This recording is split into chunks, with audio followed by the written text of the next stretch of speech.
ಕರ್ನಾಟಕದ 7 ಜಿಲ್ಲೆಗಳ ಒಳಗೊಂಡಂತೆ ವಿಭಾಗೀಯ ಸಮಿತಿಯ ಸಭೆಯ ಸಭಾಧ್ಯಕ್ಷರಾದಂಥ ವಿಭಾಗೀಯ ಉಪಾಧ್ಯಕ್ಷರಾದಂಥ ಧರ್ಮಗೊಂಡವರೇ, ಈಗ ತಾನೇ ಪ್ರಮುಖ ವಿಷಯಗಳ ಬಗ್ಗೆ ಸಭೆಯಲ್ಲಿ ಮಾತಾಡಿದಂಥ ಸಂಘದ ಗೌರವಾಧ್ಯಕ್ಷರಾದಂಥ ಸಮರ್ಥ ಮಾಲಿಕರು,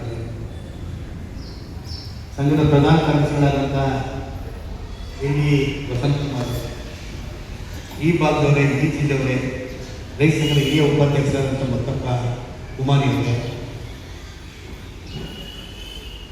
ಇನ್ನೊಬ್ಬ ಉಪಾಧ್ಯಕ್ಷರಾದಂಥ ಗಣಾಚಾರ್ಯ ಅವರೇ, ವೇದಿಕೆಯಲ್ಲಿ ಬೆಳಗಾವಿ ಜಿಲ್ಲೆಯಿಂದ 3 ಮುಖಂಡರು ಬಂದು, ಶಿವನಗೌಡರು ಬಂದಿದ್ದಾರೆ, ಹಿರಣ್ಗೌಡರು ಬಂದಿದ್ದಾರೆ, ಜಗ್ವಾಡ್ ಅವರು ಬಂದಿದ್ದಾರೆ, ಎಲ್ಲ ಹಿರಿಯ ಮುಖಂಡರು.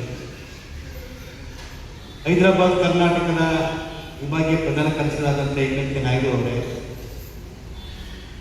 ಅಪ್ಪ ಸಾಹೇಬ್ರವರೇ, ವೇದಿಕೆ ಮೇಲಿರುವಂಥ ಎಲ್ಲ ರಾಜ್ಯದ ಮುಖಂಡರುಗಳೇ, ಜಿಲ್ಲಾ ಅಧ್ಯಕ್ಷರೇ, ಕಾರ್ಯದರ್ಶಿಗಳೇ, ಇಲ್ಲಿ ಬಂದಿರುವಂಥ ಎಲ್ಲ ತಾಲೂಕು ಅಧ್ಯಕ್ಷರು, ಕಾರ್ಯದರ್ಶಿಗಳು, ಮಹಿಳಾ ಸಂಘದ ಅಧ್ಯಕ್ಷರು, ಕಾರ್ಯದರ್ಶಿಗಳು, ಯುವಗಳಿಗೆ ಪದಾಧಿಕಾರಿಗಳು ಮತ್ತೆಲ್ಲ ರೈತ ಚಳವಳಿಗಾರರು, ಬಹಳಷ್ಟು ಗಂಭೀರವಾದಂಥ ಸಮಸ್ಯೆಗಳು ರೈತ ಸಮುದಾಯ ಹೊಂದಿದ್ದಾರೆ. 46 ವರ್ಷ ಆಯಿತು ರೈತ ಚಳವಳಿ ಹುಟ್ಟಿ. ಅದು ಈ ನೆಲದಲ್ಲಿ ಕಂಡ ಧಾರವಾಡ ಜಿಲ್ಲೆಯ ನರಗುಂದ ನಾಮಕೂಟದಲ್ಲಿ 1980 ಜುಲೈ 21 ಒಂದು ಐತಿಹಾಸಿಕವಾದಂಥ ಬಂಡಾಯ ನಡೆದಿದೆ. ಅವತ್ತು ನಮ್ಮ ಇಬ್ಬರು ಸಹೋದರರ ಒಂದು ಗುಂಡಿಗೆ ನಾವು ಕಳ್ಕೊಂಡಿದ್ದೀವಿ, ಬಲಿಯಾಗಿ.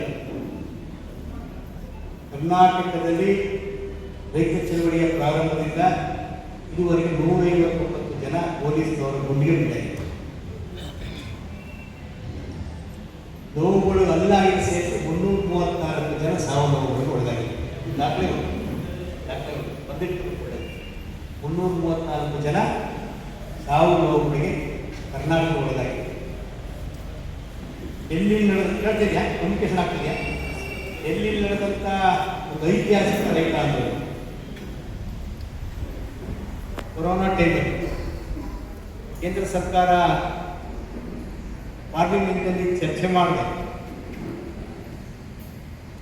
ದೇಶದಲ್ಲಿ 63 ಭಾಗ ಇರುವಂಥ ರೈತಾಪಿ ಜನರಿಗೆ ಸಂಬಂಧಪಟ್ಟಂಥ ಕಾಯ್ದೆಗಳನ್ನು ಜಾರಿ ತರಕ್ಕೆ ಕೊಟ್ಟಾಗ, 3 ಕೃಷಿಕರ ವಿರೋಧಿ ಕಾಯ್ದೆಗಳನ್ನು ಜಾರಿ ತರಕ್ಕೆ ಕೊಟ್ಟಾಗ ಇಡೀ ಡೆಲ್ಲಿಯಲ್ಲಿ 5 ಗಡಿಗಳಲ್ಲಿ ಲಕ್ಷಾಂತರ ಜನ ಸೇರಿ ಈ ಪ್ರಪಂಚದಲ್ಲಿ ದಾಖಲಾಗುವಂಥ ಹೋರಾಟವನ್ನು ಮಾಡಿದ್ದಾರೆ. ಐತಿಹಾಸಿಕ ರೈತ ಆಂದೋಲನ. ಅದರಲ್ಲೂ ಕೂಡ 784 ಜನ ತೀರ್ಕೊಂಡಿದ್ದಾರೆ. ಮನ್ಸೂರ್ ಅಂತ ನಾವು ಚಾಮರಾಜ ರಾಮಣ್ಣ ಮಧ್ಯಪ್ರದೇಶದಲ್ಲಿ ಈಗಿನ ಕೃಷಿ ಮಂತ್ರಿ ಇದ್ದಾರಲ್ಲ, ಶಿವರಾಜ್ ಸಿಂಗ್ ಇದ್ದಾರಲ್ಲ, ಅವರು ಮುಖ್ಯಮಂತ್ರಿಯಾಗಿ ಅಲ್ಲೂ ಕೂಡ ಬಂದು ಕೊಬ್ಬರಿಯಾಗಿದೆ. ರಾಜ್ಯದ ಬೇರೆ ಬೇರೆ ಜಿಲ್ಲೆಗಳಲ್ಲೂ ಕೂಡ ರೈತ ಆಂದೋಲನ ನಡೆದಾಗ ಸರ್ಕಾರಗಳು ದಬ್ಬಾಳಿಕೆ ಮಾಡಿ ರೈತರ ಮೇಲೆ ಗುಂಡಾಕ್ಸೋದು, ಲಾಠಿ ಚಾರ್ಜ್ ಮಾಡೋದು, ಔಷಧಿ ತಗೊಂಡಂಥ ಉದಾಹರಣೆಗಳಿದೆ. ಆದರೆ ಸರ್ಕಾರಗಳು ಎಲ್ಲಿ ರೈತರ ಮೇಲೆ ದಬ್ಬಾಳಿಕೆ ಮಾಡಕತ್ತವೋ ಅಲ್ಲಿ ರೈತ ಚಳವಳಿ ಕುಗ್ಗಿಲೆತ್ತಿದೆ. ಆ ಸರ್ಕಾರಗಳು ಅಧಿಕಾರ ಕಳ್ಕೊಂಡಂಥ ಉದಾಹರಣೆಗಳು ಇತಿಹಾಸದ ದಾಖಲೆ. ಕರ್ನಾಟಕದಲ್ಲೂ ಆ ಘಟನೆ ನಡೆದಿದೆ. ನ್ಯಾಯ ಕೇಳಿ ಬೀದಿಗೆ ಬಂದಂಥ ರೈತರ ಮೇಲೆ ಗುಂಡಿನ ಸುರಿಮಳೆ ಸುರಿಸಿದಂಥ ಗುಂಡೂರಾವ್ ಸರ್ಕಾರವನ್ನು ಕಿತ್ತೊಗದಂಥ ಶಕ್ತಿ ಇದ್ದು ಅದನ್ನು ದಾಖಲಿಸಿದ್ದು ರೈತ ಚಳವಳಿ, ಸಿದ್ದರಾಮಯ್ಯ ರೈತ ಚಳವಳಿ. ಸರ್ಕಾರವೇ ರೈತ ಸಮಾಜಕ್ಕೆ ಬಂದಂಥ ಸರ್ಕಾರವನ್ನು ಕಿತ್ತೊಗಿಸೋದು. ಅಧಿಕಾರಿಗಳ ದರ್ಪವನ್ನು ಬಂದ್ಕೊಂಡಿದೆ. ಅದುವರೆಗೂ ಕೂಡ ಸಾರ್ವಜನಿಕ ಸೇವಕರಾಗಿದ್ದಂಥ ಅಧಿಕಾರಿಗಳು ನಾವು ಅವ್ರ ಸೇವಕರು ಅಂತ ತಿಳ್ಕೊಂಡಿದ್ದಿಲ್ಲ, ಅವರು ನಾವು ಸೇವಕರು ಅಂತ ಕೂಡ ಅವ್ರು ತಿಳ್ಕೊಂಡಿದ್ದಿಲ್ಲ. ನಾವೆಲ್ಲ ದೊರೆಗಳು ಅಂತ ಅವ್ರು ಪರಿಕರಿಸ್ಕೊಂಡಿದ್ರು. ನಾವು ಕೂಡ ಸಾಹೇಬೇ ಅಂತೇಳಿ ಅವ್ರನ್ನ ಮತ್ತಷ್ಟು ಮೇಲೆ ಕೇಳಿಸ್ಕೊಂಡಿದ್ವಿ. ಅಧಿಕಾರಿಗಳ ಸೊಕ್ಕನ್ನು ಮುರಿದಿರುವಂಥದ್ದು ರೈತರು. ಇವತ್ತು ನಾವು ಧರಣಿ ಮಾಡ್ತೇವೆ. ಮುಖ್ಯಮಂತ್ರಿ ಧರಣಿ ಸ್ಥಳಕ್ಕೆ ಕೆಳಗೆ ಕುಣಿಸಿ ನಾವು ಮಾತಾಡ್ತೀವಿ. ಅವನ IAS IPS ಆಫೀಸರ್ ಕೂಡ ಕೆಳಗೆ ಕುಣಿಸಿ ಮಾತಾಡ್ತೀವಿ. ಆ ಥರ ಶಕ್ತಿ ಇರೋದು ರೈತ ಚಳವಳಿಗೆ ಸಿಗ್ತಾ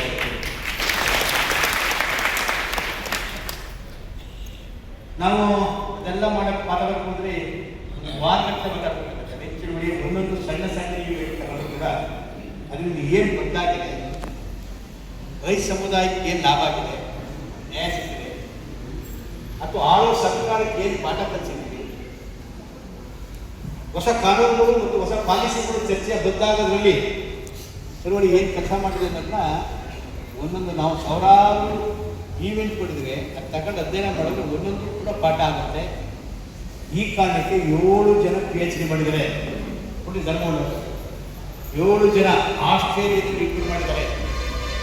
ಡೆಲ್ಲಿಯ ಯೂನಿವರ್ಸಿಟಿ ತಿಳ್ಕೊಬೇಕು. ನೀವು ತಿಳ್ಕೊಂಡ್ರೆ ಕಷ್ಟ ಇಲ್ಲ. ಬರೀ ಅರ್ಜಿಕವನ್ನ ಹಾಕ್ಬಿಟ್ಟು ತಿಳ್ಕೊಬಹುದು, ರಾಜಕಾರಣಗಳು ಬೆಳೆಯೋದು, ಅದು MLA ಬೆಳೆಯೋದು ನೋಡಿ ಎಲ್ಲ ಇತಿಹಾಸ ತಿಳ್ಕೊಂಡು ಇತಿಹಾಸವನ್ನು ನಿರ್ಮಾಣ ಮಾಡಿಕೊಳ್ಬೇಕು. ಪ್ರತಿಯೊಬ್ಬರು ಅಸಿಸ್ಟೆಂಟ್ ಹಾಕಿರೋದ್ರ ಜವಾಬ್ದಾರಿ ನಿಮ್ಮ ಕಾಸಿಂದ ಬಂದಿದ್ದೀವಿ. ನಿಮ್ಮ ಟೈಮ್ ಅವಕಾಶ ಮಾಡ್ಕೊಂಡೆ 7 ಜನ PhD ಹೇಳಿ. ಕರ್ನಾಟಕದ ದೈಹಿಕ ಚಳವಳಿ ಆರ್ಥಿಕ ಕ್ಷೇತ್ರದಲ್ಲಿ ಏನು ಬದಲಾವಣೆ ಮಾಡಿದೆ, ಸಾಮಾಜಿಕ ಕ್ಷೇತ್ರದಲ್ಲಿ ಏನು ಬದಲಾವಣೆ ಮಾಡಿದೆ, ರಾಜಕೀಯ ಕ್ಷೇತ್ರದಲ್ಲಿ ಏನು ಇಂಪ್ಯಾಕ್ಟ್ ಮಾಡಿದೆ ಅನ್ನೋದನ್ನ ದಾಖಲಿಸಿದೆ. ಒಂದು ರಾಜಕೀಯ ಚುನಾವಣೆ ನಿಂದೇ ಇರ್ಬೋದು, ನಾವು ನಿಂತಿರ್ಬೋದು. ಚುನಾವಣೆ ನಿಂತಿರ್ತಾಗಲೂ ಕೂಡ ಚಳವಳಿ ಗಾಂಧಿ ಮಾಡೋದು ಕೂಡ ರಾಜಕೀಯ ಚಳವಳಿ, ನಾವು ಮಾಡೋದು ಕೂಡ ರಾಜಕೀಯ ಚಳವಳಿ. ರಾಜಕೀಯಕ್ಕೆ ಮಹತ್ವದ ಅರ್ಥ ಇರ್ತದೆ. ಚುನಾವಣೆ ಗೆಲ್ಲೋದು ಮಾತ್ರ ರಾಜಕೀಯ ಅಲ್ಲ. ಚುನಾವಣೆ ನಿಲ್ಲಲು ಕೂಡ ನಾವು ಮಾಡ್ತಿರೋದು ರಾಜಕಾರಣ ಚಳವಳಿ ಅಂದ್ರೆ ಸದುದ್ದೇಶದ ರಾಜಕಾರಣಗಳಲ್ಲಿ ರಾಜನೀತಿ ಪ್ರಶ್ನಿಸಿರೋದು.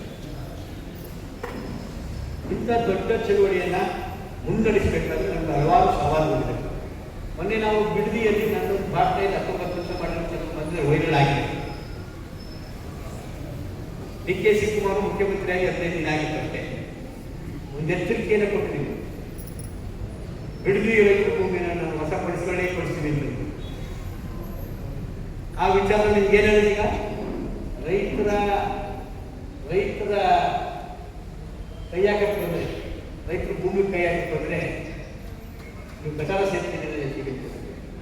ಇನ್ನೂ ಒಂದು ಕೂಡ ಆಶೀರ್ವಾದ ಮಾತಾಡಿದ್ರು, ವ್ಯಂಗ್ಯವಾಗಿ ಮಾತಾಡಿದ್ರು. ನೀವು ದೈವ ಭಕ್ತರು, ಬಹಳಷ್ಟು ಮಠಗಳನ್ನು ಹೋಗ್ತೀರಿ, ದೇವಸ್ಥಾನಕ್ಕೆ ಹೋಗ್ತೀರಿ. ಬಸವಣ್ಣ ಅಂತ ಒಂದು ಶರಣ ಬಸವ ಅನ್ನದಾತನಿಗೆ ಮೊದಲು ನಮಸ್ಕಾರ ಮಾಡಬೇಕು ಅಂತಿತ್ತು ಎಲ್ಲ ಸಂಸ್ಕೃತಿ. ಅನ್ನ ಹಾಕಿ ಸುಬ್ಬೆ ಗೋವಿಯೋ ಅಂತಾರೆ, ಎಲ್ಲರೂ ಊಟ ಮಾಡೋಕ್ಕೆ ಮುಂಚೆ ಅನ್ನ ಮಾಡಬೇಕು. ನೀವು ಅನ್ನದಾತನ ಬದುಕಿರ್ಬೇಕು ಅಂದ್ರೆ ನೀವು ನಂಬಿದ ದೇವರು ಕೂಡ ನಿಮ್ಮ ಕೈ ಹಿಡಿಯ ಕೈ ಕೊಡ್ತಾರೆ ಅಂತ ಹೇಳಿದೆ. ಅರ್ಥಾಗ್ತದೆ ಅದು ಎಲ್ಲ ರೈತರು. ಹೀಗೆ ನಮ್ಮ ಮುಂದೆ ಹಲವಾರು ಸವಾಲು ಇದೆ. ಅಂದರೆ ಕೇಂದ್ರದಲ್ಲಿ ಯಾವುದೇ ಸರ್ಕಾರ ಬಂದರೂ ಒಂದೇ, ಅದು BJP ಇರಲಿ, ಕಾಂಗ್ರೆಸ್ ಇರಲಿ, ಮತ್ತೊಂದು ಇರಲಿ. ವಿಧಾನಸೌಧ ಮೂರನೇ ಮಾಡಿರಿ, ಯಾವ ಪಕ್ಷ ಆಡೋದು ಒಂದೇ ನೀತಿ. ಮುಖಗಳು ಬದಲಾಗ್ತವೆ, ಪಕ್ಷಗಳು ಹೆಸರು ಬದಲಾಗ್ತವೆ. ಏನೋ ಕಿಂಚಿತ್ತು ತತ್ವ ಸಿದ್ಧಾಂತ ಬೇರೆ. ರೈತರ ವಿಚಾರದಲ್ಲಿ ಎಲ್ಲರೂ ಒಂದೇ ರೀತಿಯನ್ನು ಮಾಡೋದು. ಉದಾಹರಣೆ ನಿಮ್ಗೆ ಹೇಳ್ತೀವಿ, 1974ರಲ್ಲಿ ಭೂ ಸುಧಾರಣೆ ಕಾಯ್ದೆ ತಿದ್ದುಪಡಿ ತಂದಿದೆ. ಕಲಂ 17A-B-C, ಸೆಕ್ಷನ್ 23, ಸೆಕ್ಷನ್ 80 ಇವು ರೈತರ ಹಕ್ಕುಗಳನ್ನ ಪ್ರೊಟೆಕ್ಟ್ ಮಾಡ್ತೀವಿ. ರೈತರ ಹಕ್ಕುಗಳನ್ನ ಪ್ರೊಟೆಕ್ಟ್ ಮಾಡ್ತೀವಿ. BJP ಬಂದಲ್ಲಿ BJP ಒತ್ತಡಕ್ಕೆ ಎಡೆಯಾಗ್ತದೆ ಅನ್ನೋದು ತಿದ್ದುಪಡಿ ತಂದಿದೆ. ಇವತ್ತು ಕರ್ನಾಟಕದ ಭೂಮಿ ಮಲೆನಾಡು, ಬೆಟ್ಟ ಗುಡ್ಡ ಇರೋ ಕಡೆ, ಕೆರೆ ಇರೋ ಕಡೆ, ನದಿ ಇರೋ ಕಡೆ ಎಲ್ಲ ಭೂಮಿ ಬಂಡವಾಳ ಸಾಹಿಗಳು ಹೊಸ. ಈ ತರ ತಿದ್ದುಪಡಿ ಕಾನೂನನ್ನ ಜಾರಿಗೆ ವಾಪಸ್ ತಗೊಳ್ಳುವಂತ ಅಧಿಕಾರಕ್ಕೆ ಬಂದ ಸಿದ್ದರಾಮಯ್ಯ ಸರ್ಕಾರ ಕೂಡ, ಕಾಂಗ್ರೆಸ್ ಸರ್ಕಾರ ಕೂಡ ವಾಪಸ್ ಪಡೆದಿಲ್ಲ. ಯಾಕೆ? ಭೂ ಲೂಟಿಯಲ್ಲಿ ಅದು BJP, ಕಾಂಗ್ರೆಸ್ ದಳ 3 ಜನರು ಶಾಮಿಲ್. ಎಲ್ಲ ಲ್ಯಾಂಡ್ ಡೆವಲಪರ್, ಎಲ್ಲ ಲ್ಯಾಂಡ್ ಡೆವಲಪರ್. ಹಕ್ಕುವಾಗಿ ಭೂಮಿ ಸಿಗಬೇಕು. ಭೂಮಿನ ರೈತರಿಂದ ಸುಲಭವಾಗಿ ನಾವು ಕಷ್ಟಬೇಕಾದ್ರೆ ಅಲ್ಲಿರೋ ಕಾನೂನುಗಳು ಸಡಿಲಾಗಬೇಕು ಅಥವಾ ತಗಲಾಕಬೇಕು. ಇವತ್ತು ಕೂಡ ಭೂ ಸುಧಾರಣೆ ಕಾಯ್ದೆ ತಿದ್ದುಪಡಿಯನ್ನು ವಾಪಸ್ ಪಡೆದಿಲ್ಲ. ಅಂದರೆ ಕಾಂಗ್ರೆಸ್ಗೂ BJPಗೂ ನೀತಿ ಇಲ್ಲ. ಕುಮಾರಸ್ವಾಮಿಯವರು ಆ ತಿದ್ದುಪಡಿಗೆ ಶಾಸಕರಾಗಿ ಅವರು 19 ಶಾಸಕರು ಅವರೊಬ್ಬರಾಗಿದ್ದಾರೆ. ಇವರು ಎಲ್ಲರೂ ಗೌರ್ಮೆಂಟ್ ಶಾಸಕರಾಗಿ 39-37 ಜನ ಇರಲ್ಲ, ಅವರು ಕೂಡ ಕೈ ಎತ್ತಿದ್ದಾರೆ ತಿದ್ದುಪಡಿ. ಅಂದರೆ 3 ಪಕ್ಷಗಳು ಒಂದೇ ಅಲ್ವಾ? 3 ಪಕ್ಷಗಳು ಒಂದೇ ಅಲ್ವಾ? ಇವತ್ತು ಭೂಮಿನ ಲೂಟಿ ಮಾಡಿಕೊಂಡಿದ್ದಾರೆ. ನಾಗಮೋಹನ್ ದಾಸ್, ಜಸ್ಟಿಸ್ ನಾಗಮೋಹನ್ ದಾಸ್ ಎಲ್ಲ ಸಭೆಯಲ್ಲಿ ಹೇಳ್ತಾರೆ, ಭೂಮಿ ಕಬಳಿಕೆ ನಡೀತಾ ಇದೆ. ಭೂಮಿ ಉಳ್ಕೊಂಡ್ರೆ ರೈತ ಉಳ್ಕೊಳ್ತಾನೆ, ರೈತ ಉಳ್ಕೊಂಡ್ರೆ ರೈತ ಸಂಘ ಉಳ್ಕೊಳ್ತಾನೆ. ಭೂಮಿ ಮೇಲೆ ರೈತ ಮೇಲೆ ರೈತ ಸಂಘಗಳಿಲ್ಲ. ನಿಜ ಹೇಳ್ಕೊಂಡು ಭಾಳ ದೊಡ್ಡ ಕೊನೆ. ಭೂಮಿ ಅನ್ನೋದು ರೈತರಿಗೆ ಸುಲಭವಾಗಿ ಸಿಕ್ಕಿಲ್ಲ. ನಮ್ದೆಷ್ಟೋ ಇಂದಿನ ತಲೆಮಾರು ಹೋರಾಟ ಮುಖಾಂತರ ಭೂಮಿಗೆ ನಾವು ಹೊತ್ಕೊಂಡಿರುತ್ತದೆ. ಇದು ಭೂಮಿ ರಾಷ್ಟ್ರೀಯ ಉದ್ಯೋಗ ರೈತರು. ಸ್ವತಂತ್ರ ಬಂದಾಗ 93% ರೈತಾಪಿ ಜನ ಇದ್ದು, ಇವತ್ತು 63 ಭಾಗ ಇದ್ದೀವಿ. ಇವತ್ತು ಕೂಡ ಲಾಭ ಆಗೋ ನಷ್ಟ ಆಗೋ ನಾವೆಲ್ಲ ಕಷ್ಟದಲ್ಲೇ ಇದ್ದೀವಿ. ಅದು ಭೂಮಿ ಎನ್ನೋದು ಒಂದು ಉದ್ಯೋಗ ಕೊಡೋ ಕ್ಷೇತ್ರ. 63% ಉದ್ಯೋಗವನ್ನು ನೇರವಾಗಿ ಕೊಡ್ತಿರೋದು ಭೂಮಿ. ನಿಮ್ಗೆ ಉದಾಹರಣೆ ಕೊರೋನಾ, IT ಬನ್ನಿ ಕಂಪ್ನಿಗಳು ಮುಚ್ಚೋದು. ನಮ್ಮ ಮಕ್ಕಳು ನಮ್ಮ ಅಣ್ಣ ತಂದೆ ಮಕ್ಕಳು ಕೆಲಸ ಮಾಡ್ತಿದ್ರು, ಹಳ್ಳಿ ಬಂದರು, ವರ್ಕ್ ಫ್ರಮ್ ಹೋಮ್ ಅಂದರು, ಸಂಬಳ ಅರ್ಧ ಕೊಡ್ತೀವಿ. ಆದರೆ ಕೃಷಿ ಕ್ಷೇತ್ರ ಇಂಪ್ರೂವ್ ಆಯಿತು, ಉತ್ಪಾದನೆ ಜಾಸ್ತಿ ಆಯ್ತು ಕೊರೋನಾ. ಮತ್ತೆ ಕೃಷಿ ಅವರು ಹೇಳ್ತಾರಲ್ಲ, ರಾಜ್ಯಗಳ ಅಡಿಯಲ್ಲಿ ದೇಶಗಳ ರೂಪದಲ್ಲಿ ಅವನ ಮೇಲೆ ಬಂದು ಏನೇ ಸುಪತ್ತಿ ಬಿಡುತ್ತಿದ್ರು ಕೂಡ ಅವ್ನು ಕಾಯಕ ಮಾಡ್ತಾನೆ. ನಾನು ಇವತ್ತು 63% ಉದ್ಯೋಗ ಭದ್ರತೆಯನ್ನು ಕುರಿತಾ ಇದೆ. ಎಲ್ಲ ಕಡೆ ಭೂಮಿ ಕಿತ್ಕೊಳ್ಳೋ ವಿರುದ್ಧ ರೈತರು ಇವತ್ತು ಸಂಘಟಿತವಾಗಿ ಹೋರಾಟ ಮಾಡ್ತಾರೆ. ಅದು ಕರ್ನಾಟಕ ರೈತ ಚಳವಳಿಗೆ ಒಳ್ಳೆಯ ಹೆಸರಿದೆ. ಸಂಯುಕ್ತ ಹೋರಾಟ ಅಂತ ಕಟ್ಟಿದ್ದೀವಿ. ರೈತರು, ದಲಿತರು, ಕಾರ್ಮಿಕರೆಲ್ಲ ಇದ್ದು ರೈತರ ವಿಷಯಕ್ಕೆ ಕಾರ್ಮಿಕರು, ದಲಿತರು, ಮಹಿಳೆಯರು, ವಿದ್ಯಾರ್ಥಿಗಳು ಕೂಡ ನಮಗೆ ಬೆಂಬಲ ಕೊಡ್ತಾ ಇದ್ದಾರೆ. ಅದೇ ಕಾರಣಕ್ಕೆ ದೇವನಹಳ್ಳಿಯಿಂದ ಗೆದ್ದಿದ್ದು. ರೈತರು ಅನ್ನ ಹಾಕೊಂಡು ರಕ್ಷಣೆ ಮಾಡಬೇಕು ಅಂತ ಬೇರೆ ಬೇರೆ ವರ್ಗ ಇವತ್ತು ನಮ್ಮ ಜೊತೆ ನಿಂತಿದೆ. ಮೊದಲು ಈ ವರ್ಗಗಳು ನಮ್ಮ ಜೊತೆ ಇರಲಿಲ್ಲ. ನಾವು ಕೂಡ ವರ್ಗಗಳ ಒಳಗೊಳ್ಳಂಗೆ ನೋಡ್ತಿರಲಿಲ್ಲ. ಇವತ್ತು ಆ ಥರ ಪರಿಸ್ಥಿತಿ ಇದೆ. ಈಗ ದೊಡ್ಡ ಹೋರಾಟ ಕಟ್ಟಬೇಕು ಅನ್ನೋ ಬಗ್ಗೆ ನಾಳೆ ಒಂದು ಸಭೆನೂ ಮಾಡ್ತೀವಿ ಶಿವಮೊಗ್ಗದಲ್ಲಿ. ಸಂಯುಕ್ತ ಹೋರಾಟ ಕರ್ನಾಟಕ ಅಂತ 42 ಸಂಘಟನೆಗಳಿದ್ದೀವಿ. ರೈತರನ್ನ ಪ್ರೊಟೆಕ್ಟ್ ಮಾಡಬೇಕಾದ್ರೆ ಎಲ್ಲ ಚಳುವಳಿಗಳು, ಅದು ಎಡಪಂಥೀಯ ಚಳುವಳಿ ಇರ್ಬೋದು, ಅಥವಾ ಹಸಿರು ಟವಲ್ ಚಳುವಳಿ ಇರ್ಬೋದು, ಕೆಂಪು ಟವಲ್ ಚಳುವಳಿ ಇರ್ಬೋದು, ನೀಲಿ ಟವಲ್ ಚಳುವಳಿ ಇರ್ಬೋದು, ಇವತ್ತು ಕಾಂಗ್ರೆಸ್ ಪಾರ್ಟಿ, ಜನತಾ ಪಾರ್ಟಿ ಅಂತ ಹೋಗ್ತಲ್ಲ, ಆ ಥರ ಮನಸ್ಸುಗಳು ಎಲ್ಲವೂ ಕೂಡ ಇಡೀ ದೇಶದ ರೈತರನ್ನ ಪ್ರೊಟೆಕ್ಟ್ ಮಾಡೋದಕ್ಕೆ ಅದು ಕರ್ನಾಟಕ ಮಾಡಲ್ ಹೆಂಗಾಗಬೇಕು ಅನ್ನೋಂಥದ್ದು ವಿಚಾರ ಬಗ್ಗೆ ನಾವು ಒಂದು ಕರಡು ಸಮಿತಿ ಮಾಡಿದ್ದೀವಿ. ನಾಳೆ ನಾವು 15-16 ಜನ ಸೇರಿ ಶಿವಮೊಗ್ಗದಲ್ಲಿ ಮೀಟಿಂಗ್ ಮಾಡ್ತೀವಿ. ಅಂದರೆ ಕರ್ನಾಟಕ ರೈತರನ್ನ ಹೆಂಗೆ ಉಳಿಸ್ಬೇಕು, ಇಂಡಿಯಾದ ರೈತರನ್ನ ಹೆಂಗೆ ಉಳಿಸ್ಬೇಕು. ಈ ನಿಟ್ಟಿನಲ್ಲಿ ನಾವು ಯಾಕೆ ಜಾಸ್ತಿ ಚರ್ಚೆ ಮಾಡೋಕ್ಕೆ ಇವೆಲ್ಲ ಇಂತ ಹೇಳಿದೆ ಅಂದರೆ, ನಮ್ಮ ಚಾಮರ್ಸ್ ಪಾಟೀಲ್ ಹೇಳಿದ್ರು ಕೊಪ್ಪಳದ ವಿಷಯ ಮಹತ್ವನ. ಹುತಾತ್ಮ ದಿನಾಚರಣೆ ಹೋಗೋದು ಜೈಕಾರ ಕೂಗು ಬರೋದಲ್ಲ. ಕೊಪ್ಪಳದಲ್ಲಿ ನಾವು ಫ್ಯಾಕ್ಟ್ರಿ ಬೇಕು ಅಂತ ಅಲ್ಲಿ ಜನ ಕರೆದ್ರು. ಎಂಥ ಫ್ಯಾಕ್ಟ್ರಿ ಬಂದಿವೆ ಅಂತಂದರೆ ಅಲ್ಲಿ 26 ಹಳ್ಳಿ ಜನರಲ್ಲಿ ಉಸಿರಾಡೋ ಸ್ವಾತಂತ್ರ್ಯನೇ ಇಲ್ಲ. ಶ್ವಾಸಕೋಶದ ತೊಂದರೆ, ಕ್ರಯ ರೋಗ, ಕ್ಯಾನ್ಸರು, 46-45 ವರ್ಷಕ್ಕೆ ಸಾಯ್ತಾ ಇದ್ದಾರೆ. ಈ ಥರ ಒಂದು ದುಸ್ಥಿತಿ ತಂದ್ಕೊಂಡಿದೆ. ಮತ್ತೊಂದು ಕಡೆ 46 ಎಕರೆ ಜಮೀನು, ಸಾವಿರಾರು ಮೇಕೆಗಳು, ಸಾವಿರಾರು ದನ ಕುಡಿದ ನೀರನ್ನು ಒಂದು ಫ್ಯಾಕ್ಟ್ರಿಯನ್ನು ಕಾಂಪೌಂಡ್ ಹಾಕಿ ನಿಂತ್ಕೊಂಡಿದ್ದಾರೆ. ಇದು ನೋಡೋಕ್ಕೆ ಸಿಂಪ್ಲಿ ಕೊಪ್ಪಳದಿರ್ಬೋದು, ಇದು ದೇಶದ ಪರಿಸ್ಥಿತಿ. ಈ ಕಾರಣಕ್ಕೆ ನಾವು 46ನೇ ರೈತ ದಿನಾಚರಣೆಯನ್ನು ಅಲ್ಲಿ ಹಾಕೊಂಡಿದ್ದೀವಿ. ಕೊಪ್ಪಳದ ಅಲ್ಲಿಯ ವಿಚಾರದ ಪರವಾಗಿ ಅಲ್ಲಿಂದ ಜನರಿಗೆ ಗಮನ ಕೊಡೋಕ್ಕೆ, ಜೊತೆಗೆ ಇಡೀ ಇಂಡಿಯಾ ದೇಶದ ರೈತರು ಪ್ರೊಟೆಕ್ಟ್ ಮಾಡೋಕ್ಕೆ ಏನು ನಿರ್ಣಯ ಮಾಡಬೇಕು ಅನ್ನೋದನ್ನು ನಾವು 46ನೇ ರೈತ ಹುತಾತ್ಮ ದಿನಾಚರಣೆ ಮಾಡ್ತೀವಿ. ಅದರಿಂದಲೇ ಕೊಪ್ಪಳಕ್ಕೆ ಈ ಭಾಗದಿಂದ ಬರಬೇಕು ಅನ್ನೋದು. ಉತ್ತರ ಕರ್ನಾಟಕ ಭಾಗ, ವಿಶೇಷವಾಗಿ ಕಿತ್ತೂರು ಕರ್ನಾಟಕ ಭಾಗದಲ್ಲಿ ಬಂಡಾಯದ ನೆಲ, ಅದು ರೈತ ಬಂಡಾಯದ ನೆಲ. ಇವತ್ತು ಚಳುವಳಿಗಳು ವಿಘಟನೆ ಆಗ್ಬಿಟ್ಟಿವೆ. ಆಗಿದ್ದಾವೆ. ಹಸಿರು ಟವರ್ ಪ್ಯಾಷನ್ ಆಗಿದೆ. ಸ್ವಾಮಿ ಹೇಳ್ತಾ ಇದ್ರು, ನಮ್ಮ ನಂಜುಂಡಸ್ವಾಮಿ ಮೈಸೂರು ಜಿಲ್ಲೆಯವರು. ನಾವು ಓದ್ತಿದ್ದಾಗ ಅವ್ರ ಜಮೀನಿಗೆ ನನ್ನ ಕಾರಲ್ಲಿ ಕರ್ಕೊಂಡು ಹೋಗ್ತಿದ್ರು. ರೈತ ಸಂಘದ ಅಧ್ಯಕ್ಷರಾಗಿದ್ದರು ಅವರು. ನಾನು ಆಗಲೇ ರೈತ ಸಂಘ. ನಂಜುಂಡಸ್ವಾಮಿಯವರು ನಾ ಏನು ಕೇಳಿದೆ ಅಂದರೆ, ಹಸಿರು ಟವರ್ ಮುಂದೇನಾಗ್ಬೋದು ಅಂತ. ಒಳ್ಳೆಯವರು ಆಗ್ತಾರಲ್ವ, ಹಾಗೆ ಹಸಿರು ಟವರ್ನ ಒಳ್ಳೆಯವರು ಆಗ್ತಾರೆ, ಕೆಟ್ಟವರು ಹಾಕಿದ್ರು. 46ನೇ ದಿನ ಮಾಡೋಕ್ಕೆ ಹೋಗ್ತೀವಿ ನಾವು. ಅಂಥ ಗುಂಡಕ್ಕವ್ರಿಗೆ ಅವಮಾನ ಮಾಡುವಂಥ ಸಿದ್ಧಾಂತವನ್ನು ಹಾಳು ಮಾಡುವಂಥ ಚಳವಳಿಗಳು ಇವತ್ತು ಹಸಿರು ಟವರ್ ಅಂದ್ಕೊಂಡು ಹಾಳಾಗ್ತಾಯಿದ್ದಾರೆ. ಅದು ಈ ಭಾಗದಲ್ಲಿ ಜಾಸ್ತಿ ಆಗುತ್ತೆ. ಹೈದರಾಬಾದ್ ಕರ್ನಾಟಕಕ್ಕಿಂತ ಮೈಸೂರು ಭಾಗಕ್ಕಿಂತ ಈ ಭಾಗದಲ್ಲಿ ಎಲ್ಲರೂ ಹಸಿರು ಟವರ್ ಹಾಕಿಬಿಡ್ತಾರೆ. ನಾನು ಹಲವಾರು ಸಭೆಯಲ್ಲಿ ಹೇಳಿದ್ದೀನಿ, ಮತ್ತೆ ಪುನರ್ವಚನ ಮಾಡ್ತೀನಿ. ನಾನು ಮೈಸೂರು ವಾಸನ ಲಾಯರು. ಬೆಳಿಗ್ಗೆ ಹೊತ್ತು ವಾಕ್ ಮಾಡೋ ಅಭ್ಯಾಸ ಮತ್ತೆ ಇಟ್ಕೊಂಡಿದ್ದೀವಿ. ಒಂದು 10-12 ವರ್ಷದಿಂದ ನಾನು ಕುವೆಂಪು ನಗರದಿಂದ ರಾಮಕೃಷ್ಣ ನಗರ ಕಡೆ ವಾಕ್ ಮಾಡ್ಕೊ ಹೋಗ್ತಾಯಿದ್ದೆ. ಒಬ್ಬ ವ್ಯಕ್ತಿ ಹಸಿರು ಟವಲ್ ಹಾಕೊಂಡು ಹಾಡು ಹೇಳ್ಕೊಂಡು ಬೀದಿ ತಳ್ಳ ಗಾಡೀಲಿ ಇಟ್ಕೊಂಡು ತರಕಾರಿ ಮಾರ್ತಾಯಿದ್ದ. ನಾನು ಹಸಿರು ಟವಲ್ ಹಾಕಿದ್ದ, ನಾನು ಹಸಿರು ಟವಲ್ ಹಾಕಿದ್ದೆ, ಪಿ ಸರ್ಟಿಫಿಕೇಟು ವಾಕಪ್ ಹೋಗಿದ್ದಲ್ಲ, ಹಸಿರು ಟವಲ್ ಹಾಕೊಂಡಿರಲಿಲ್ಲ. ಅವ್ನು ಕೇಳಿದೆ, ನಮಸ್ಕಾರ ಮಾಡಿದೆ, ಯಾವ ಊರಪ್ಪ ಅಂದೆ. ರಮ್ಮನಹಳ್ಳಿ ಅಂದ. ಏನು ನಿಮ್ಮೂರಲ್ಲಿ ರೈತ ಸಂಘ ಇದೆಯಾ, ನೀ ರೈತ ಸಂಘದ ಮೆಂಬರ್ ಅಂದ. ರೈತ ಸಂಘ ಮೆಂಬರ್ ಅಲ್ಲ ಅಂದ. ನಮ್ಮೂರಲ್ಲಿ ರೈತ ಸಂಘನೂ ಇಲ್ಲ ಅಂದ. ಮತ್ತು ಯಾಕೆ ಹಸಿರು ಟವಲ್ ಹಾಕಿದೆ ಅಂದರೆ, ಇದು ಹಾಕೊಂಡ್ರೆ ಪೊಲೀಸರು ಲಂಚ ಅಂತಿರಲ್ಲ, ಅದಕ್ಕೆ ಹಾಕಲ್ಲ. ಅಲ್ವಾ, ಇದು ಹಾಕೋ ಹೊಂಟೋಗ್ಬಿಟ್ರೆ ಪೊಲೀಸ್ನವರು ದಿನ ಲಂಚಕ್ಕೆ ಕೇಳ್ತಾರೆ. ಫುಟ್ಪಾತಲ್ಲಿ ವ್ಯಾಪಾರ ಮಾಡಿದ್ರೆ ಲಂಚ ಕೇಳೋಲ್ಲ, ಅದಕ್ಕೆ ಹಾಕೊಳ್ಳಿದೆ ಅಂದರೆ ನೋಡಿ, ಅವನು ಹಾಕೊಳ್ಳಿ.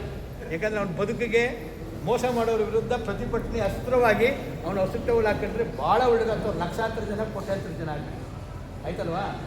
ನಾನು ಈಗ ಒಂದು 6-7 ತಿಂಗಳಿಂದ ಚಂಡೀಗಢ ಮೀಟಿಂಗ್ ಹೋಗಿ ಬರ್ತಾಯಿದ್ದೆ, ರೈತ ಸಂಘದ ಮೀಟಿಂಗ್ಗೆ, ಪಂಜಾಬ್ ಚಂಡೀಗಢಲ್ಲಿ. ಬಂದುಬಿಟ್ಟು ಏರ್ಪೋರ್ಟ್ ನಾವು ಇಲ್ಲಿಗೆ ಬರಬೇಕಾಯ್ತು, ಜುಲೈ 21, ಹೋದ ವರ್ಷ ಧಾರವಾಡಕ್ಕೆ ಬರಬೇಕಾಯ್ತು. ಬೆಳಿಗ್ಗೆ ಅಲ್ಲಿ ಹೋಗ್ಬಿಟ್ಟು ನಿಮ್ಮ ಜಿಲ್ಲೆ ಬರಬೇಕಾಯ್ತು. ರಾತ್ರಿ 11:55 ಟ್ರೈನ್ ಇತ್ತು ಧಾರವಾಡ ಬರೋಕ್ಕೆ. ನಾನು ಟ್ರೈನ್ ಇಳಿದ್ಬಿಟ್ಟು ವಾಶ್ರೂಮ್ಗೆ ಹೋಗ್ಬೇಕಾಯ್ತಲ್ಲ, ಮೊಗಗೆ ತೊಳ್ಕೊಬೇಕಾಯ್ತು. ನಾನು ಸೂಟ್ ಕೇಸ್ ಇಟ್ಬಿಟ್ಟು ಅದ್ರ ಮೇಲೆ ಟವಲ್ ಹಾಕ್ಬಿಟ್ಟು ಒಳಗಡೆ ಹೋಗಿ ಬಂದೆ. ಒಬ್ಬ ವ್ಯಕ್ತಿ ನನ್ನ ಸೂಟ್ ಕೇಸ್ ಕೊಳೆಯಾಗಿತ್ತು, ಒರೆಸ್ತಾ ಇದ್ದ. ವಾಚ್ಮ್ಯಾನ್ ಅವನು, ಸೆಕ್ಯೂರಿಟಿ ಗಾರ್ಡಲ್ಲಿ. ನಾನು ಏನೋ ಒಂದು 50 ರೂಪಾಯಿ 100 ರೂಪಾಯಿ ಕೇಳೋಕ್ಕೇನೋ ಬೈಕ್ ಬಂತ, ಒಂದು 50 ರೂಪಾಯಿ 100 ರೂಪಾಯಿ ಎಕ್ಸ್ಪೆಕ್ಟ್ ಮಾಡ್ತಿದ್ರು ಪಾಪ ಅಂದ್ಬಿಟ್ಟು. ನಾನು ಆದಮೇಲೆ ಅವನು 100 ರೂಪಾಯಿ ಕೊಡೋಕ್ಕೋದು ಇಷ್ಟಲ್ಲಿ ನಾವು ಕೈ ಮುಂದ. ಯಾಕೆ ನನಗೆ ನಿಲ್ಲಿಸಿದ್ದೇನೆ, ನೀವು ಹಸಿರು ಟವಲ್ ನೋಡಿದ್ರೆ ನಮಗೆಲ್ಲ ಅನ್ನ ಹಾಕೋದು ಬೇಕು, ಅದಕ್ಕೆ ನಿಮ್ಮ ಟವಲ್ ನೀವು ಎಲ್ಲೋ ಬಂದು ಗೊತ್ತಿರ್ತದೆ. ಎಷ್ಟು ಮೌಲ್ಯ ಇದೆ. ಅವನು ಯಾರು ಹಾಕೋದು ಕನ್ನಡ ಗೊತ್ತಿದೆ. ಏರ್ಪೋರ್ಟಲ್ಲಿ ಬಂದು ಬಾತ್ರೂಮ್ ವಾಶ್ ಮಾಡೋಂಥ, ಟೈಲೆಟ್ ವಾಶ್ ಮಾಡೋಂಥ ಕೆಲಸ ಮಾಡೋಂಥ ವ್ಯಕ್ತಿ ನನ್ನ ಹಸಿರು ಟವಲ್ ಸೂಟ್ ಕೇಸಲ್ಲಿ ಇರೋದ್ರಿಂದ ಅದನ್ನು ಗೌರವವಾಗಿ ವ್ಯಾಪಾರ ಮಾಡಿ ನನ್ನ ಸೂಟ್ ಕೇಸನ್ನು ಒರೆಸಿದ್ದ ಬಟ್ಟೆ ತಗೊಂಡೋಗಿದೆ. ಅವ್ನಿಗೆ ಎಷ್ಟು ರೈತರು ಹಸಿರು ಟವಲ್ ಗೌರವ ಕೊಡ್ತಾನೆ.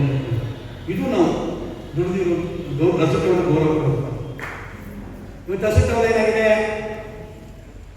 ಮರಣಧಾನ್ಯ ಮಾಡೋನು ಹಾಕತ್ತಾನೆ, ತಹಸೀಲ್ದಾರ್ದು ಲಂಚ ಕೇಳೋನು ಹಾಕತ್ತಾನೆ, ಸ್ವಂತ ಕೆಲಸ ಮಾಡೋನು ಉಪಯೋಗಿಸ್ಕೊತಾನೆ. ಒಟ್ಟವರು ಏಕೆ ಹೋರಾಟಗಾರರಿಗೂ ಉದ್ಯೋಗ ಅಲ್ಲ, ಚಳುವಳಿ ಉದ್ಯೋಗ ಅಲ್ಲ, ಚಳುವಳಿ ಪ್ರತಿಭಟನೆ ಶಕ್ತಿ ಅದು. ನಾವು ಅನ್ಯಾಯ ಪ್ರತಿಭಟಿಸೋದು ಮಾನಸಿಕವಾಗಿ ನಮ್ಮ ಮೈಸೂರು ಕಲ್ಚರ್ ಅದು. ಯಾವುದೇ ಚಳುವಳಿ ಅಥವಾ ಹೋರಾಟ ಉದ್ಯೋಗ ಆಗಬಾರ್ದು. ಉದ್ಯೋಗ ಆದರೆ ದಂಧೆಗಳು ಜಾಸ್ತಿ ಆಗ್ತದೆ. ನಾನು ಈ ಕೆಲಸ ಮಾಡಿಕೊಟ್ರೆ ನನ್ನನ್ನು ಕೊಡುವುದಿಲ್ಲ, ಅದೊಂದು ಉದ್ಯೋಗ ಇರ್ತದೆ. ಆರ್ ಟಿ ಆಫೀಸಲ್ಲಿ ನಮಗೆ ಆರ್ ಟಿ ಬುಕ್ ಮಾಡಿಸ್ಕೊಳ್ಳೋದು ಅಲ್ವಾ, ಸಬ್ ರಿಜಿಸ್ಟರ್ ಆಫೀಸಲ್ಲಿ ಒಂದು ರಿಜಿಸ್ಟರ್ ಮಾಡ್ಕೊಳ್ಳೋದು ಎಂಟರು, ಈ ಥರ ಉದ್ಯೋಗ ಅದು ಬೇರೆ, ಅದೊಂದು ಉದ್ಯೋಗ. ಆ ಥರ ಉದ್ಯೋಗ ಅಲ್ಲ ಅಲ್ಲವಾದು. ನಿಮಗೆ ಅಬ್ರಾಹಂ ಲಿಂಕನ್ ಒಂದು ಮಾತಾಡ್ತೀನಿ, ಯಾಕೆ ಸ್ವಲ್ಪ ದೊಡ್ಡ ಸಭೆ ತಿಳ್ಕೊಳ್ಳಿ. ಅಬ್ರಾಹಂ ಲಿಂಕನ್ 10 ಸಾರಿ ಸೋತೆ ರಾಷ್ಟ್ರಾಧ್ಯಕ್ಷ ಅಂತ ಗೊತ್ತಿಲ್ಲ ಅಮೆರಿಕದಲ್ಲಿ. ಅವನು ಹಿಂಗೆ ಕುದುರೆ ಗಾಡಿ, ಅವಾಗ ಕುದುರೆ ಗಾಡಿನ ಅವರು ಸ್ನೇಹಿತರು ಹೋಗ್ತಾ ಇರ್ತಾರೆ. ಒಬ್ಬ ಸ್ನೇಹಿತ ಕುದುರೆ ಗಾಡಿ ನಡೆಸ್ತಾ ಇರ್ತಾನೆ. ಕುದುರೆ ನಡೆಸೋರು ಕೂಡ ಹೋರಾಟಗಾರನೇ. ಏನು ಹೇಳ್ತಾನೆ ಅವನು, ನಾವು ಹೋರಾಟ ಮಾಡೋದು ಬೇರೆಯವ್ರಿಗೋಸ್ಕರ, ಬೇರೆಯವ್ರ ಮನೆ ಬದುಕನ್ನು ಉದ್ಧಾರ ಮಾಡೋಕ್ಕೋಸ್ಕರ ನನ್ನ ಹೋರಾಟವನ್ನು ತ್ಯಾಗವನ್ನು ಮಾಡ್ತೀನಿ ಅಂತಾನೆ. ಅಬ್ರಾಹಂ ಲಿಂಕನ್ ಒಂದು ಕೊಡ್ತಾನೆ ವ್ಯಂಗ್ಯವಾಗಿ, ನಾನು ಹೋರಾಟ ಮಾಡೋ ಬಗ್ಗೆ ಹೇಳ್ತೀನಿ ಕೇಳುವಂತೆ ನಮಗೆ. ನಾನು ಹೋರಾಟ ಮಾಡೋದು ನನ್ನ ಸ್ವಾರ್ಥಕ್ಕೆ ಅಂತಾರೆ ಅಬ್ರಾಹಂ ಲಿಂಕನ್. ಸ್ವಾರ್ಥ ಅಂದ್ರೆ ಸ್ವಂತಕ್ಕೆ ಅಂತ ಅಷ್ಟನ್ನು ಸುಮ್ಮನೆ ಆಗುತ್ತಾರೆ. ಒಂದು ಹೋಗ್ತಾ ಇರ್ಬೇಕಾದ್ರೆ ಮಳೆ ಬಿಟ್ಟಿರುತ್ತೆ, ಒಂದು ಗುಂಡಿ ಇರುತ್ತೆ ಸಣ್ಣದು, ಕೆಸರು ಇರುತ್ತೆ, ಒಂದು ಹಾಡು ಮರಿ ಬೇಕೆ ಅದ್ರ ಹೂ ತುಂಬಿಟ್ಟಿರುತ್ತೆ, ಮೇಲ್ ಬರೋಕ್ಕಾಗಲ್ಲ, ಬಹಳ ಹೋಗ್ತಾ ಇರ್ತದೆ, ಬರುತ್ತೆ ಇರ್ತದೆ. ಆ ಹೋಗ್ತಾ ಇರೋ ಗಾಡಿ ನಿಲ್ಲಿಸ್ಕೊಂತೀನಿ ಅಬ್ರಾಹಂ ಲಿಂಕನ್. ಹೋಗ್ಬಿಟ್ಟು ಆ ಮರಿ ಹತ್ರ ಹೋಗಿ ಆ ಮರಿಯನ್ನು ಎತ್ತಿ ಮರಿಯಿಂದ ಅದು ಮೈ ತೊಳೆದು ಅದ್ರ ಬೆನ್ನು ತೊಳೆದು ಮೇಲೆ ಕೆಳಗಡೆ ಬರ್ತಾನೆ. ಈ ಕುದುರೆ ಓಡಿಸ್ತಿದ್ದಲ್ಲ ಸ್ನೇಹಿತ ಹೋರಾಟಗಾರ ನಕ್ಬಿಡ್ತಾನೆ. ಯಾಕೆ ನಪ್ಪೆ ಅಂತ ಕೇಳಿದ್ರೆ ಕುದುರೆ ಹತ್ಕೊಂಡು ಗಾಡಿ ಹತ್ಕೊಂಡು, ಅದು ನೀವು ಬೇರೆಯವ್ರಿಗೋಸ್ಕರ ಸ್ವಾರ್ಥಕ್ಕೆ ಬಂದ್ರಿ, ಬೇರೆಯವ್ರಿಗೋಸ್ಕರ ಹೋರಾಟ ಮಾಡಲ್ಲ ಅಂದ್ರೆ ನಾನು ಸ್ವಾರ್ಥಕ್ಕೆ ಮಾಡ್ತೀನಿ ಅಂದ್ರೆ, ಮತ್ತು ಕುರಿ ಮರಿ ಮೇಕೆ ರಕ್ಷಣೆ ಮಾಡ್ತೀನಿ ಅಂದ್ರೆ ಅದು ನನ್ನ ಸ್ವಾರ್ಥಕ್ಕೆ. ಯಾಕಂತಂದ್ರೆ ಅದು ನೋಡ್ಕೊಂಡು ಹೊಟ್ಟೋಗಿದ್ರೆ ರಾತ್ರಿ ಹೊತ್ತು ನಿದ್ದೆ ಬರ್ತಿದ್ದೀರ, ನಿದ್ದೆ ಮಾಡೋಕ್ಕೋಸ್ಕರ ನೆತ್ತೀನಿ. ಅರ್ಥ ಆಯ್ತು? ನಮ್ಮ ತೃಪ್ತಿ, ಆತ್ಮತೃಪ್ತಿಗೆ ಹೋರಾಟ ಮಾಡಕ್ಕೆ ಯಾರು ಬರ್ತಿರಲ್ಲ, ನಮ್ಗೆ ಯಾರು ಸಂಬಳ ಕೊಡ್ತಿಲ್ಲ.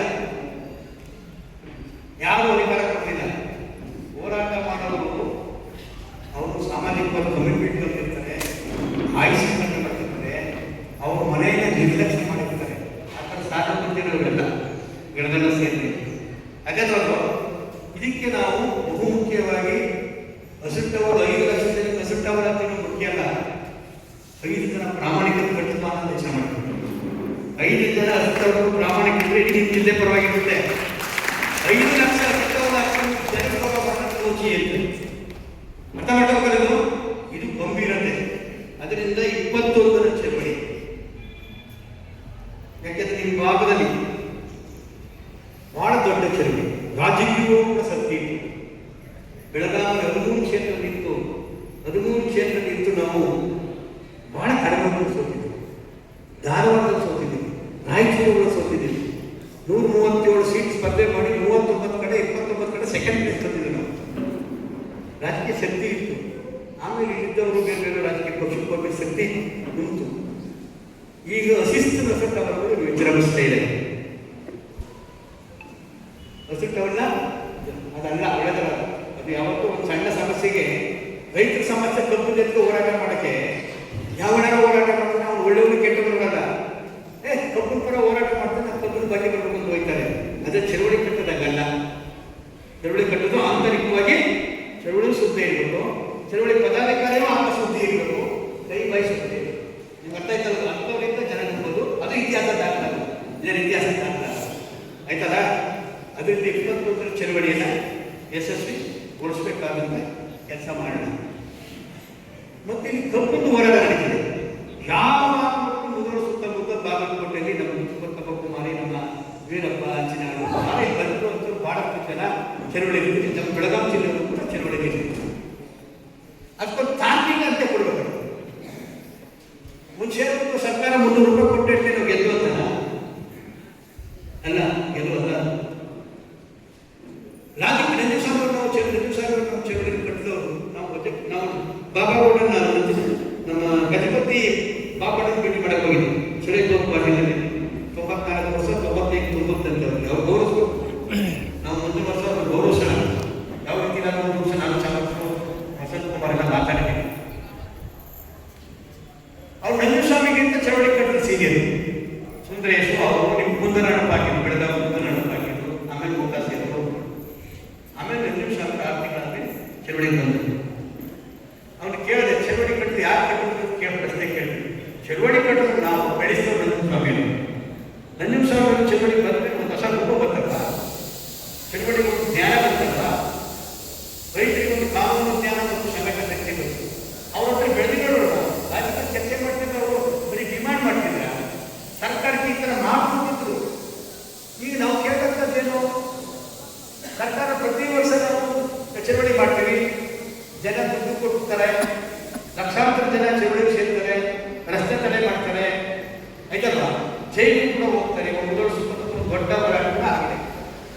ನಾವು ಕೇಳಬೇಕಾದ್ರೆ ಕೇಂದ್ರ ಸರ್ಕಾರಕ್ಕೆ ಸಕ್ಕರೆ ಎಷ್ಟು ಉತ್ಪಾದನೆ ಇದೆ, ಕನ್ಸಂಪ್ಷನ್ ಎಷ್ಟು ಮಾಡ್ತೀವಿ.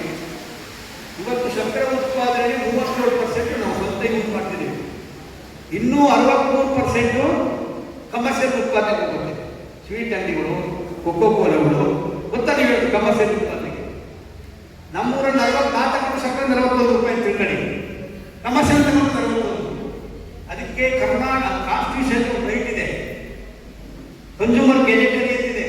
ಏನು ಮಾಡಬೇಕು ಅಂದರೆ ಗ್ರಾಹಕರು ಕಡಿಮೆ ಬಿಟ್ಟುಕೊಳ್ಳೋ ಸಕ್ಕರೆನ ಕಮರ್ಷಿಯಲ್ ಜಾಸ್ತಿ ಮಾಡಿ 63% ಜಾಸ್ತಿ ಬೆಲೆ ಕೊಟ್ಟು ನಮ್ಗೆ ಲಾಭ ಬರೋಣ, ಕಾರ್ಖಾನೆ ಲಾಭ ಬರೋಣ. ಕಾರ್ಖಾನೆ ಲಾಸ್ ಅಂತಾರೆ. ಬೇರೆ ಸಿಟ್ಟು ಕೇಳಿದ್ರೆ ರಂಗರಾಜ್ ಈ ಥರ ಕೇಳಿದ್ರೆ ಲಾಸೆ. ಕಾರ್ಖಾನೆಗೂ ಲಾಭ ಆಯ್ತದೆ, ರೈತರಿಗೂ ಲಾಭ. ಅದಕ್ಕೆ ಕೇಂದ್ರ ಸರ್ಕಾರ ಮಾಡಬೇಕಲ್ಲ. ಆ ಥರ ವಿಚಾರ ಎತ್ತಬೇಕು ನಾವು, ಆ ಥರ ಎತ್ತಬೇಕು ನಾವು. ಈ ವ್ಯಕ್ತಿಗಳೇ ನಾವು ಕಬ್ಬಿನಿಂದ ಉತ್ಪಾದನೆ ಎಷ್ಟಿದ್ದೇವೆ, ಅದು ಲಾಭ ಏನು ಉತ್ಪಾದನೆ ಬರಬೇಕು ಅಂತ ಹೇಳಿದ್ರೆ ಲಾಭ ಗೊತ್ತಿದ್ದಾದ್ರೆ ಸರ್ಕಾರ ಕರೀತದೆ, ಕಾರ್ಖಾನೆ ಕೈಲಿ ಹೋಗ್ತದೆ, ತಾಕೀತು ಮಾಡುತ್ತೆ, ಒಂದಷ್ಟು ಬೆಲೆ ಇರ್ತದೆ, ಅವರು ಕೋಟಿ ಹೇಳ್ತಾರೆ. ಪುನಃ ನಾವು 50 ರೂಪಾಯಿ ಕೊಡಿ, 100 ರೂಪಾಯಿ ಕೊಡಿ ಅಲ್ವಾ. ಒಂದು ಭಾಳ ಕಬ್ಬು ಬೆಳೆಯೋ ಪ್ರದೇಶ ಆಗುತ್ತೆ. ಬಂಡೆ ಕಬ್ಬು ಬೆಳೀತಿದ್ರು, ಅದು ಕಡಿಮೆ ಆಗೋಗಿದೆ, ಈಗ ಜಾಸ್ತಿ ಆಗಿದೆ. ಅದು ಕಬ್ಬಿನ ಚಳವಳಿ ಯಾಕೆ ಕಡಿಮೆ ಆಗಿದೆ ಕೇಳಿ ಮಂಡ್ಯದಲ್ಲಿ. ರೈತ ಸಂಘ, ಕರ್ನಾಟಕ ರಾಜ್ಯ ರೈತ ಸಂಘ, ಕಬ್ಬು ಬೆಳೆಗಾರ ಸಂಘನೇ ರೈತ ಸಂಘ ಆಗಿರೋದು. ಶಿವಮೊಗ್ಗದಲ್ಲಿ ಮುದ್ರಪ್ಪನವರು ಅಧ್ಯಕ್ಷ, ಸುಂದರೇಶ ಪ್ರಧಾನ ಕಾರ್ಯದರ್ಶಿ ಇದ್ದಾಗ 40 ಬಂದು ಅದೇ ಕರ್ನಾಟಕ ರಾಜ್ಯ ರೈತ ಸಂಘ ಕನ್ವರ್ಟ್ ಆಗಿರೋದು. ಆಗಿರೋದು. ಕಬ್ಬು ಬೆಳೆಗೆ ರೈತ ಚಳವಳಿ ಇವತ್ತು ದೊಡ್ಡ ಇಂಡಿಯಾದಲ್ಲಿ ದೊಡ್ಡ ಹೋರಾಟ ಮಾಡ್ತಿದ್ವಿ. ಇವತ್ತು ಹೋರಾಟದಲ್ಲಿ ನಾವು ಸ್ವಲ್ಪ ಡಿಮಾಂಡನ್ನ ಸೆಟ್ ಮಾಡುವಾಗ, ಪಾಲಿಸಿಯನ್ನು ಸೆಟ್ ಮಾಡುವಾಗ ಸರ್ಕಾರಕ್ಕೆ ಆ ಪಾಲಿಸಿಗಳು ಮಾಡುವಂಥ ಒತ್ತಾಯಗಳು ಹೋರಾಟ ಆದರೆ ಪ್ರತಿನಿತ್ಯ ಪ್ರತಿ ವರ್ಷ ನಾವು ಬೀದಿಗೆ ತಪ್ಪುತ್ತೆ.